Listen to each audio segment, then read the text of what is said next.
What is up, Steeler Nation? I am here, and Mike is off in Jacksonville right now, so it's just going to be me. But we have a special guest on the show to preview Monday Night Prime Time. You were watching Steelers Crazy, a sick production. As I said, I'm JY. Mike's in Jacksonville, but we have a special guest to break all things down. You know, the only place to be if you're a Steeler fan, Steeler Crazy. Go ahead, let's run it. Turn up your volume. Because you're about to listen to The Sick Podcast. Steelers Crazy. Aaron Smith shields. Flacco, Polamalu takes it home. Super Bowl 43. Pittsburgh might be bound for that thanks to number 43. The sickest Pittsburgh Steelers podcast. Sports entertainment like no other. It's gonna be sick. Yeah, it's going to be sick, and we hope Monday night is a victory. But with that being said, we're going to bring on Colts insider Destin Adams of SB Nation and Stampede Blue for the shoe. I guess that's your guys' hashtag. We have Here We Go. First off, how you doing? Yeah, how was your Thanksgiving? Everything good? And I take it you're in Indianapolis, right? Yeah, I'm doing good. I'm just outside of Indianapolis, in the Okay. central Indiana area, in a place called Anderson, Indiana.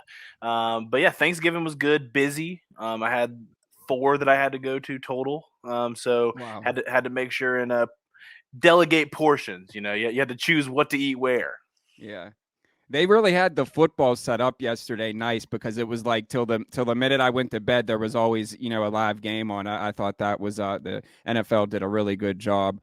With that being said, this week, the Steelers and Colts play Monday Night Football, prime time. The Steelers get a lot of primetime games. The Colts, I'm sure, do too, but I know the Steelers, they always get a lot of them. Let's just talk about, just preview what you're most looking forward to, just from, kind of the Colts side of things. I know that there's a lot going on, and I'll touch on, certain things like the new coach over there, but just kind of the matchups that you're looking forward to. I'm looking forward to Alex Highsmith. He's just really showed out this year, and I think that he's going to continue to do that. And we did get TJ Watt back. Obviously, the play calling this year for the Steelers, a lot of people want Matt Canada out of Pittsburgh, and I totally understand it. It's a JV playbook. I mean, you don't have to understand football that much to know that, I think the Bengals attested to it last game that they said they knew what was coming. When you can prepare for something that's coming, 9 chances out of 10, you're gonna make the stop. So just talk about what matchups you're looking the most for and what's going over there, what's going on in Coltland. Man, what is going on in Coltland? What isn't going on in Coltland, man? I mean, it's been a whirlwind of a couple of months in Indianapolis. What am I looking forward to? It feels like every time the Colts get put on prime time. So believe it or not, the Colts do not find their names on prime time that often. They end up being on it about 3 or 4 times a year. Hardly do they ever get them at Lucas Oil. So it'll be good to have this home primetime game. But we're going from prime time this past year where we got Denver on Thursday Night Football, 2 electric offenses of Indianapolis and Denver. And then heading into Monday Night Football, we have the Pittsburgh Steelers young offense that is struggling a little bit, I think would be a fair assessment. Mm-hmm. And then the Colts offense that is not young and struggling, but is headed by a 37-year-old quarterback and an offensive line that cannot block. So the matchup that I'm excited for, the Steelers secondary doesn't scare me personally. I just see a lot of holes there, a lot of ways that the Colts, if they do have time, that they can do some damage in the passing game. And I want to see some of these young weapons on the Colts just get their numbers called and be able to make big plays. Hopefully the young tight ends are back on the field and we can see Jelani Woods back, who missed last week's action. Hopefully he's back. He was back at practice today. Kylan Granson's a young tight end who's up and coming. And then obviously Michael Pittman and Alec Pierce and Paris Campbell, a lot of young wideouts on this team that I hope are able to have a successful outing against a below average corner depth room in Pittsburgh. Yeah, I mean, I agree with everything there. What let's talk about Jeff Saturday. I mean, I know a lot of Let's people do it. sounded off. Um, this is just my personal take on it. I mean, he was a great player, and no one's taking that away. But my mentality is there's assistant coaches, defensive coordinators who have been in the, not saying that he wasn't, but it was just baffling to me to the hire. And I think it even, a lot of NFL coaches like, I know Bill Cowher kind of sounded off on CBS, because he was a coach, and you can't just like take someone, we see it with a ton of coaches, the great players and just don't pan out. So just talk about like kind of everything about it. I mean, from an insider himself, I kind of want to know. I think that our Steeler fans want to know as well as Colts. So Yeah, so I mean, let's just go back to the day. So Frank Reich's fired a little bit before the afternoon who of I that wouldn't mind in Monday. Pittsburgh. I Yeah, wouldn't mind hey, in Pittsburgh. Frank Reich's a good coach, man. Colts fans are very All right. mixed on him, and you'll hear a lot about him. He's a good coach. He's a good coach who Mm, just where the locker room's morale was, they had to make a move, so I understood it. From what I heard going up to it, Frank Reich was going to be gone at the end of the season. The morale, where the team was moving as a locker room, the personality fit just wasn't there anymore. And I think Frank Reich's a good football coach. I think Frank Reich is going to be a good football coach, and he's going to land on mm-hmm. his feet. I just think he had to move on to a new place. So the fire mid-year was shocking, even though I knew he was out by the end of the year, because Jim Irsay does not fire coaches mid-year. He Yeah. just doesn't do it. Losing to New England, how we lost to him, and just a full-on beatdown out down in Foxborough. Who, if you ask me, is that a rivalry anymore between Indianapolis and New England? I'm not going to say that is, but in the fan base and Irsay and Kraft, they consider that just a rivalry that's going to be there forever. So Yeah. that to that extent, I think that rushed things for Jim. And I think you're completely right. There were certain things here where the Colts did not go through normal protocol. That's for sure. I think there are certain aspects of it that are crazy. To me, at the end of the day, Saturday got this job all off of who he knows. He has a very good relationship with Jim Irsay. Irsay's Mm-hmm. tried to get Saturday in the building multiple times over the years. One time in 2014, again in 2019, and then even again before this season. They've been trying to get him in the building, whether it was a coaching position, Yeah. whether it was in the front office. They just went all out. They said, "You're the head coach." They had an opening. And Jim decided to do it. Right place, right time. I guess, and it fell into his lap a little bit.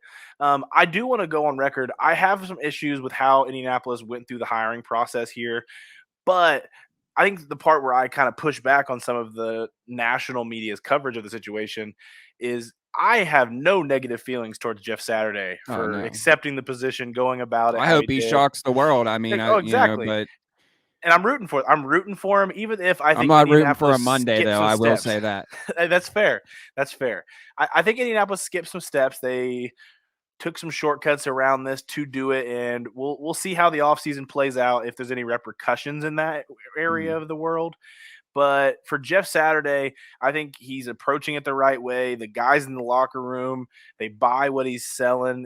He's not a guy who's come in expecting something out of them that they don't expect out of themselves. And he's been very honest about he doesn't have coaching experience at the national football mhm. level or the college level, but he's played in this league. He has experience. He knows what it takes to win in this league. And the guys love that. That's all I'll say. I Yeah, mean, that's what I was gonna ask. What is like the whole, in the locker room type feel? Is everyone kind of like rooting for him, rallying around him, or is because I mean that's just like I don't know if he was like on the sidelines like before, what he was like, what his part in the Colts organization was. yeah, so Jeff Saturday has been around a little bit. He's been advising here and there. Mm, So he's had an in and out relationship with the team where he will be made calls will get made where the offensive line's been struggling all year. So Saturday's been weighing in on that. So yeah, Saturday has been behind the scenes with the Colts in a not official position.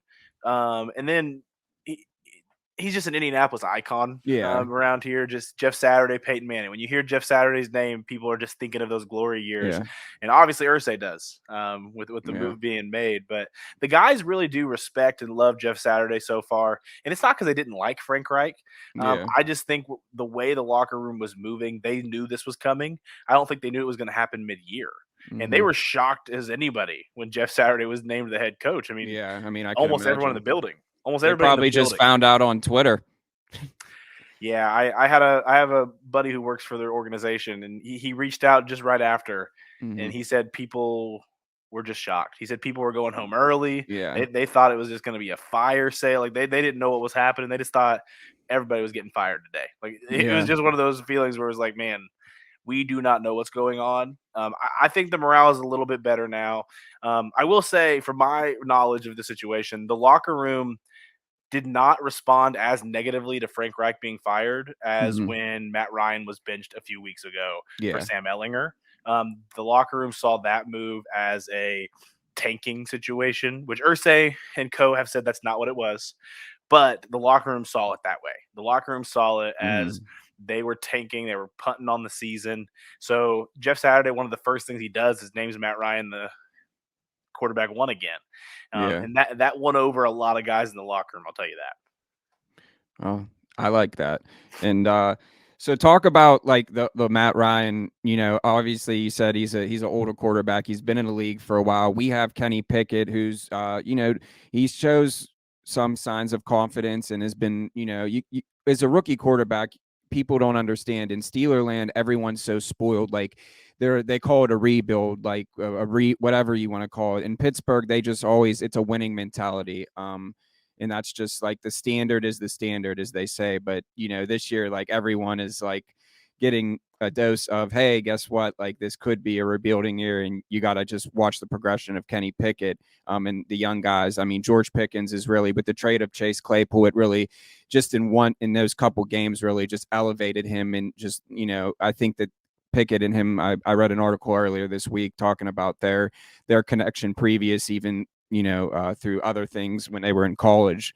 So, I mean, this is a young team. We have a lot of, the defense one week when the Steelers put up 30 points, you think we're winning the game, but then the Bengals put up, 7 more. So it's, you can't play a full football is a team game. And we just haven't been doing that. It's one or the other. I think that's what we've been dealing with. So going into this game, I think it's up in the air. I think it's a 50-50 shot, just realistically speaking. Obviously, I'm always going to say the Steelers are going to win. But if we're being realistic here, I mean, this season, I've seen it all. We'll beat the Steelers really play to their opponent, whatever, their record is. Sadly, over the years, that's what it seems. So just kind of talk about Matt Ryan a little bit more, and then we're going to end on the Colts and the Steelers. What can they do to win the game? So go ahead, just a little bit more on Matt Ryan. Yeah, I would say the Matt Ryan experience has not been what a lot of people in Indianapolis were expecting. But I wouldn't put a lot of the blame on Matt Ryan himself. Mm-hmm. Um, he was promised a top 5 running game, a top 5 offensive line, a young and upcoming receiver tight end room, and a well-respected offensive mind around the league in Frank Reich. And if we just go down the list of those things that were promised to him, the offensive line is not only not a top 5 offensive line, it's a bottom 5 offensive line in pass protection this season. Yeah. We are not a top 5 rushing offense. We're actually in the bottom half of the league when it comes to rushing offense right now. And then you go down through the receiving room, who I do think has overplayed a lot of fans' expectations, Mm-hmm. but still lacks that above average traits at the moment to make up for some of the cons of this offense right now. So they're going through all these things, and now you have your 37-year-old Matt Ryan in the backfield, who in all sense is being asked to do even more than he's been asked in Atlanta the last couple of years Most to help this definitely. offense succeed. Has Matt Ryan made some bonehead decisions in that first few weeks? Absolutely. Some throws that you just cannot have, some fumbles that I think my grandmother could have held on to in the backfield. But he found a way to put the ball on the ground, put the ball in the defender's hands, and you cannot do that in the National Football League to the level he was doing it. When he was benched, he was leading the league in fumbles and leading the league in Mm-hmm. interceptions. The Colts were last in the turnover margins in the NFL at that moment, and those are just not a way to succeed in the National Football League. Yeah. Since coming I back, think I think Steeler fans are experiencing that now with a rookie quarterback and, how Mitch Trubisky performed at the beginning of the season. So, yeah, I mean, I think that's why I said it. I think it's 50-50 in this game because I think that the Steelers and Colts are very similar as in an aspect that you guys have an aging quarterback. We have an inexperienced quarterback, offensive line, running game. I think Jalen Warren, I said that he's out. So I'm pretty sure Anthony McFarland just got activated. Or not activated, but he's going to be in there for Jalen Warren. So it's crazy, man, and that's what's crazy about it. It's all in the NFL. It's always next man up, and that's something that the Steelers have been good at. But I mean, this year has just been tough. I mean, anytime someone like TJ Watt gets injured, it he just boosts the morale of that whole defense. And Alex Highsmith, as I said and alluded to earlier, he this year I don't think people thought. I always knew he had it in him, and now like with TJ's injury, and he just stepped up and he just kept it going. Honestly, I think that he's the biggest surprise. And Devin Bush, being graded where he is, he's a first round pick. That's the thing, like with being a first round pick is like I'm not saying Devin Bush isn't. He's good at what he does, but he's not spectacular. But when you're always going to be graded as a first round, so I think that's why he gets what he's perceived at. But I mean, the defense rather than last game, again, it's too wishy washy. The Steelers are too wishy washy this year, and that's just. I sometimes I don't want to be a homer and say, yeah, we're going. I want to say we're going to the Super Bowl, but I think that there's bigger problems in Pittsburgh. I think that people are basically calling for Big Ben as the new OC, which I wouldn't mind it. Speaking of, Jeff Saturday, that Big Ben can hey, Big maybe Ben's step having it. a successful podcast career now, Yes, right? yes. He's gone straight into the podcast world. Yeah, he just drinks beer and just analyzes everything because You think he's I ready to don't give that up yet? I don't know, man. I think that he really wanted to be out there still if it was up to him. I think the Steelers told him with all due respect, like we gotta start, somewhere. So here we are, Kenny Pickett. It's gonna be interesting Monday. Steelers are good in prime time. I wrote down a stat here. I think we've been meeting since 1950, the Steelers and Colts. I think maybe it was you guys were the Baltimore Colts at the time or whatever it was. And then the Steelers, we split the first four games, but since then, I'm sorry if this hurts you. The Steelers are 24-4 and on a 7-game win streak, which I didn't even know that. It does not shock me. I cannot like I'm telling you when I say trying to think of the last time we beat the Pittsburgh Steelers, Yeah. it's tough.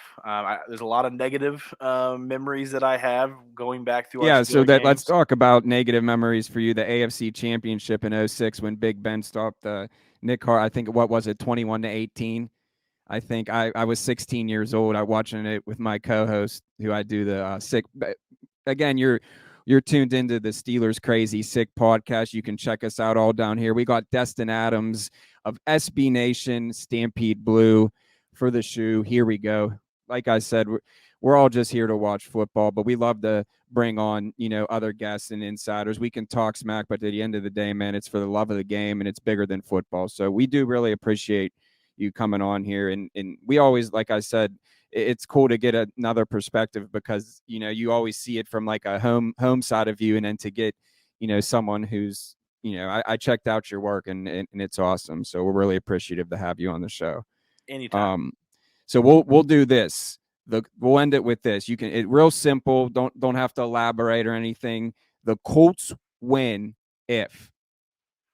Yeah, I think the Colts win if they get back to dominating the line of scrimmage. The Colts offensive line has to step up. Yeah. I know you said not to elaborate much here, but Ryan No, go Kelly ahead. didn't practice today. Ryan Kelly was in and out of the blue tent Right. last Sunday.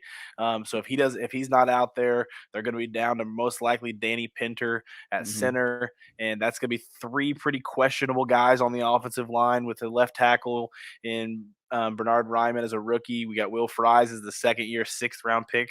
And then we'd have Danny Pinter at center. A lot of question marks there, and I really like the Steelers' defensive line. Cameron Hayward has always been a guy that Yeah. gives the Colts issues. TJ Watt is who TJ Watt is, doesn't need much to be said. And I've always liked Alex Highsmith's game, even out of Mm-hmm. college. Had a really high draft grade on him. He was one of my guys that year, actually, through that Yeah. draft process. So it's been really cool to Speaking kind of of the see it. draft, it's at the combines at Lucas Oil Stadium. Is that something you attend? Yeah, I've attended the combine the last 2 years. Yeah, So I wanted to get out there. Maybe if I get out there, I'm gonna give you a follow on Twitter. hey, I'll we'll have to hit up some indie spots. I yeah, got you. just let me know. All right, so we'll end it on this. Steelers win if. I think the Steelers win if their offense is able to make up for where the Colts offense falls. I mean, I Mm, don't think this needs to be a game where you score a lot. You kind of mentioned that the Steelers were able to put up 30 yeah. last week and they didn't score. I'll tell you this, if they score 30 against the Indianapolis Colts, they're winning by multiple scores. The Yeah. Colts have scored only over 20 points 3 times this season, and they've won all 3 of those. The Colts have really struggled to put points on the board, and if the Steelers can kind of build off that success this past week. I think the Colts defense is good, but I think the defense is still built to bend at times. Mm-hmm. So they just got to take those opportunities that the Colts offense gives them and use that to score points. Most definitely. Well, again, we thank you for coming on. You're tuned in to the Steelers Crazy Podcast, a Sick Media production. I'm here with Destin Adams of Colts SB Nation, an insider for Stampede Blue for the shoe. Hey, we really appreciate you coming on the Sick Podcast. You're part of the Sick family now. And I know our friends over there in Canada, they're Titans fans, but they were so gracious to have a Colts insider on. So they put it aside for the love of football. So we really appreciate that. Shout out to everyone over at the Sick team. And yeah, man, good luck Monday. Yeah, like I said, I'm gonna take you up on that for that combine. I'll get after the show. So we appreciate you. And this is the Steelers Crazy Podcast. We'll see you Tuesday for the Chris Wormley and Friends show. Make sure you give us a follow. And thank you, Destin Adams. And go Steelers. See you guys. And that's a wrap. Hope you don't miss us too much until next time. Follow the Sick Podcast Steelers Crazy on YouTube, Instagram, Facebook, Google Play, and Apple Podcasts.